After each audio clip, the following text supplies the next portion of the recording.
University of liberal arts বাংলাদেশের media studies ও journalism বিভাগের ছাত্রী চিত্রনায়িকা দিঘি।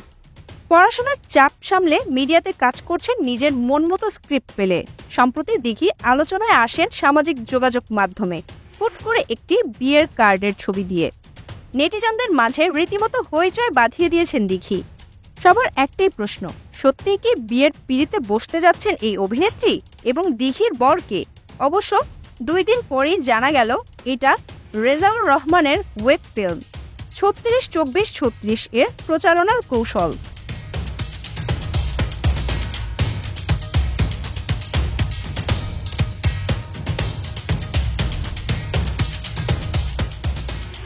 ছত্রিশ 24-36 নামটা শুনে অনেকে হয়তো বডি শেমিং এর মতো সেন্সিটিভ ইস্যু ভেবে নেবেন এই ওয়েব ফিল্মের গল্পটা। তবে জানা গেছে আসলে গল্প মোটেও তেমন কিছু নয়। কমেডির সাথে সাথে এই সময়ের সম্পর্ক এবং জীবনযাপনও উঠে আসবে এই ওয়েব ফিল্মে। প্রচারণার কৌশল নিয়ে দিঘির সঙ্গে প্রযোজনা প্রতিষ্ঠান চরকি আলোচনা করেছিল, সেখান থেকে বিয়ের কার্ডের বিষয়টা সামনে আসে। দিঘির সঙ্গে এই ওয়েব ফিল্মে আরও অভিনয়ে আছেন আবু হুরায়রা তানভীর, সৈয়দ জামান শাওন, কারিনা কায়সার সহ অনেকেই। প্রিয়ন্তী নামের এক তরুণীর বিয়েকে কেন্দ্র করে এগিয়েছে এই ওয়েব ফিল্মের গল্প, আর প্রিয়ন্তী চরিত্রেই আছেন দিঘি।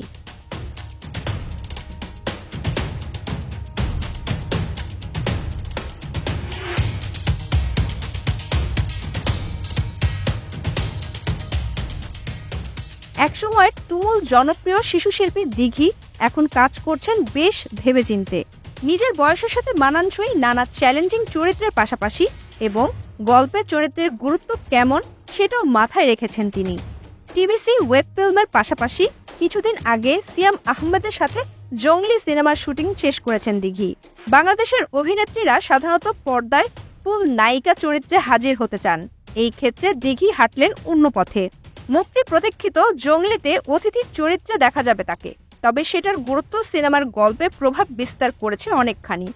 দিঘি আত্মবিশ্বাসী হয়ে জানিয়েছেন যে সিনেমাটি দেখার পর দর্শক আমার চরিত্রটিকে মনে রাখবে, সেটা বড় না ছোট ভাবার সময়ই পাবে না।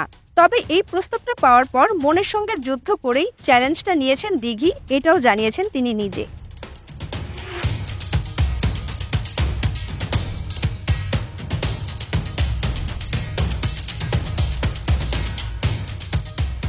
মুজিব একটি জাতির রূপকার সিনেমায় স্বল্প সময়ের জন্য হাজির হলেও দিঘি নজর কেড়েছিলেন।